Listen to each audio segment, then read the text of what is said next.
Thank you for that. I'd like to welcome up our next speaker. Medea Benjamin is the co-founder of the women's-led peace group Code Pink and the co-founder of the human rights group Global Exchange. She is one of the 1,000 of exemplary women from 140 countries to be nominated to receive the Nobel Peace Prize on behalf of the millions of women who do the essential work of peace building.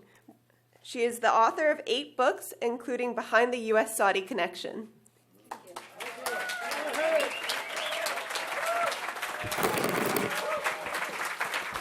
So wonderful to be here, and thank you, Mark, for that amazing presentation. And Pat, it's just beautiful the way you do this with not only the righteous anger, but with the love, and your daughter right there. And you should be very proud of your dad. I'm sure you are. Thank you.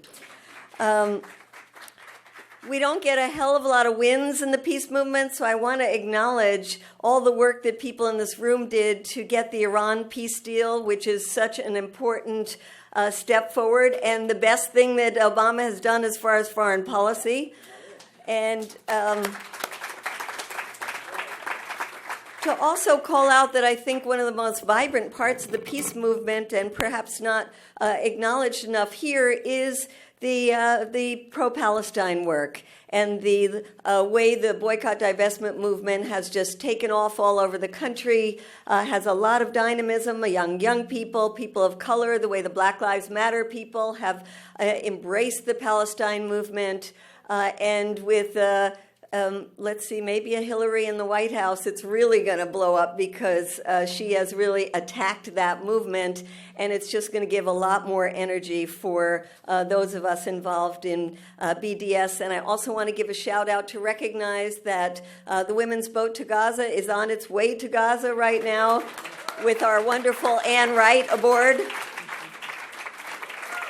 So I want to use this time just as a example of a campaign, and this is a campaign around Saudi Arabia that we're doing with a broad coalition of people. It's a brand new campaign, not even a year old, and we need a lot of help on it. And as I'm talking, Sana in the back there is going to be passing around a sign-up sheet if anybody wants to help us on this campaign. We need ideas, we need energy, we need volunteers. So to give you a sense of what this campaign is about, it really was amazing to me to start looking at the incredible ties between the U.S. government and the Saudi regime. And we realized that we had to do some educational work to get even people within this movement to focus on what are these ties, and education being the main thing. We started out saying, let's do a summit. We did that in March. Raise your hands if you were at the summit. Well, thank you for coming. And the other thing we did was write a book. This book is available out there. I'd be happy to sign it for you. It's the basic primer, a 101 about what every activist needs to know, a peace activist, about Saudi Arabia. I've been taking it around and doing book tour. If anybody wants me to come to your community, please invite me. And we are explaining to people that these ties with the Saudis have spanned 12 different administrations, Democrat and Republican, that we have to recognize that we are in bed with the regime that cuts off the heads of peaceful dissidents, that has no elections for president, no elections for any Congress, that uses the death penalty for everything from homosexuality to the spread of atheism. Any atheists in the room? Yeah, well, you would have a hard time in Saudi Arabia. That the Saudi Arabia is the only place in the world where women are still not allowed to drive, where there's a guardianship system that treats Saudi women as a minor from the day they're born till the day they die. That this country is built up on the backs of migrant workers who live like modern-day slaves in a form of indentured servitude that's called a sponsorship system. And that we are arming this regime to the teeth. Just under the Obama administration, $110 billion worth of sales to Saudi Arabia, more weapons sales than we've ever sold to anybody ever, and the majority of it has come under the Obama administration. A lot of it when Hillary Clinton was Secretary of State. Hillary Clinton at one point in the WikiLeaks cable said, "What are we going to do about the Saudis? They keep funding these extremist groups all over the world." What did she do? She authorized more weapons sales to Saudi Arabia. And right now, those weapons are being used on a daily basis to commit war crimes in Yemen. It's the most underreported war that's going on right now. It's left Yemen, a poor country, in a state of absolute catastrophe. And we have blood on our hands because the weapons are coming from the United States, because the logistics is coming from the United States.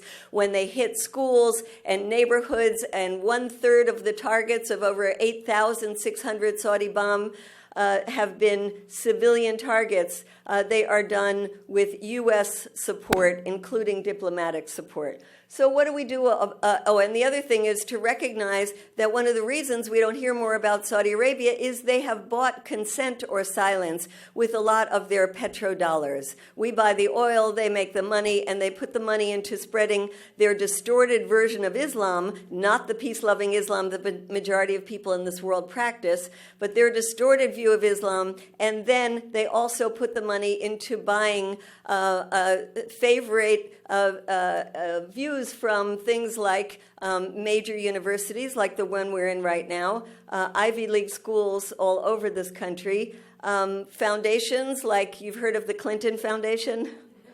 Got between $10 and $25 million from the Saudis. Even Jimmy Carter's lovely foundation, Saudi money. I was sitting in a hearing 2 days ago listening to John McCain rail against the Iranians, thinking, why does he rail against the Iranians instead of or in addition to the Saudis? And I just Googled John McCain, Saudi Arabia, and realized that he got $1 million from the Saudis for his institute.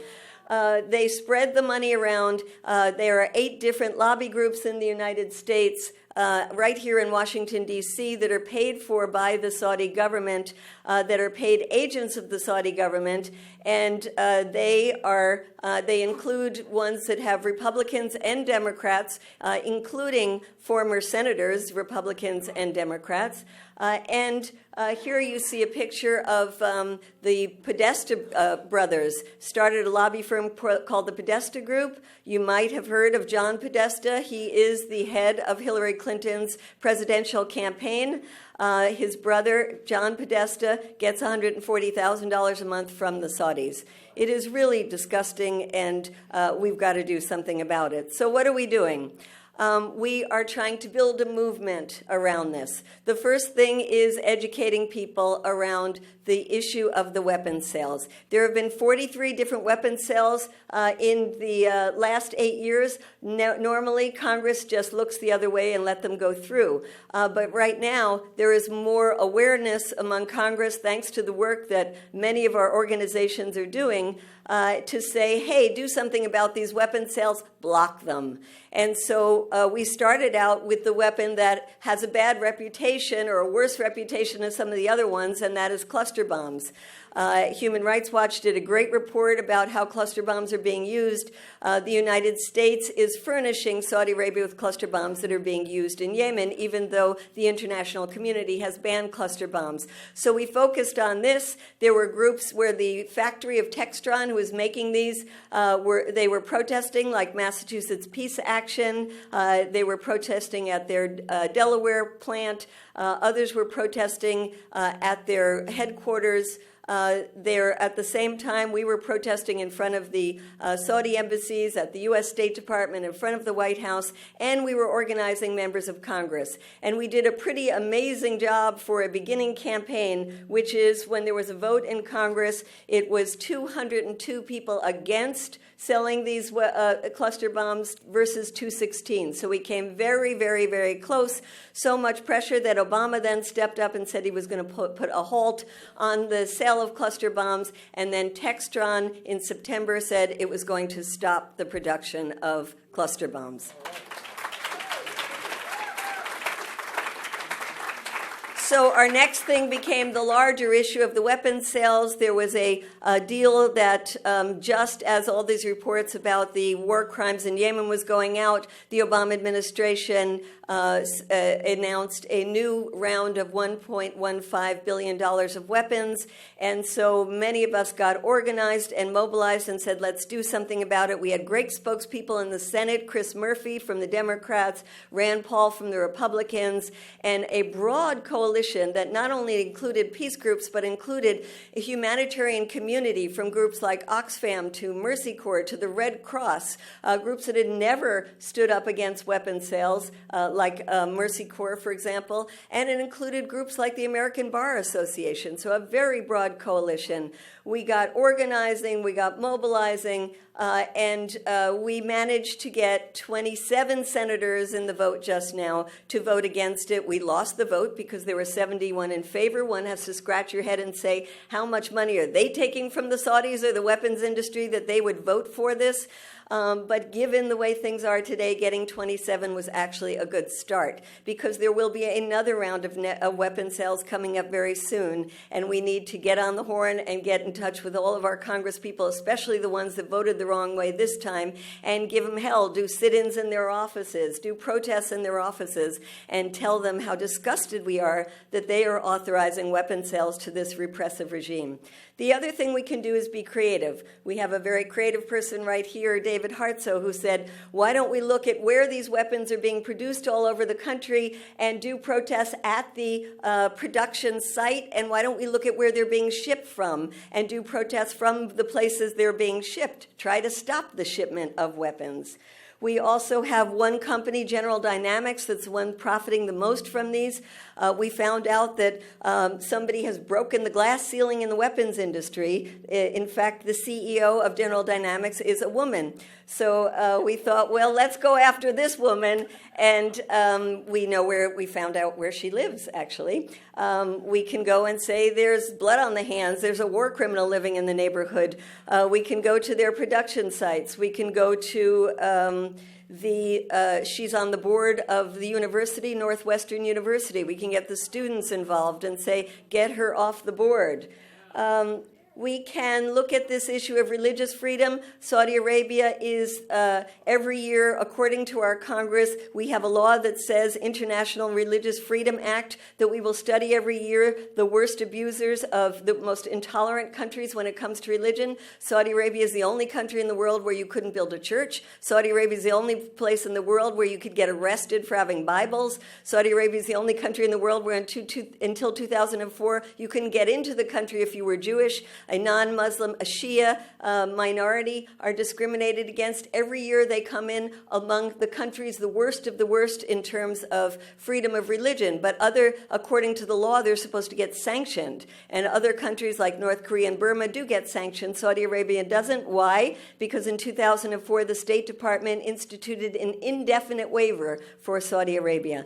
So if we get together a big coalition of groups from atheists to religious groups to peace groups, and we demand that the State Department lift the waiver for Saudi Arabia, I think that's something that we could do.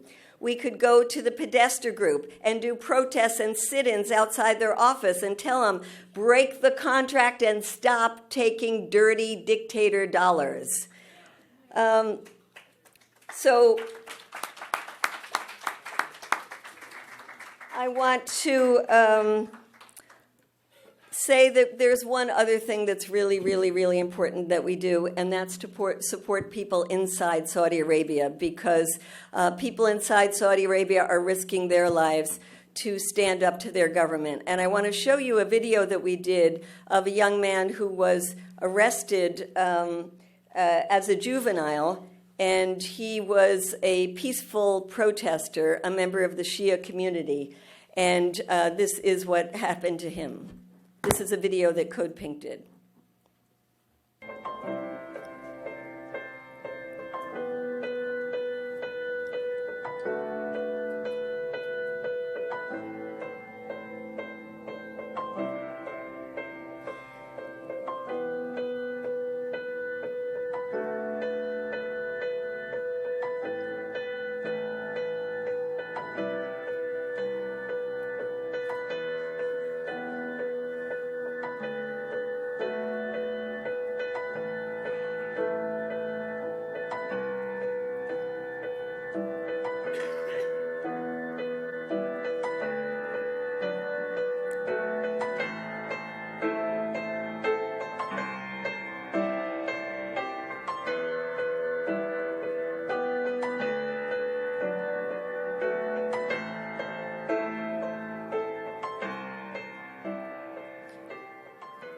So this is an example of something we did, and we put it on the internet. And when we started looking back, there have been almost 4 million views on the internet. And you know where the vast majority of those views are coming from?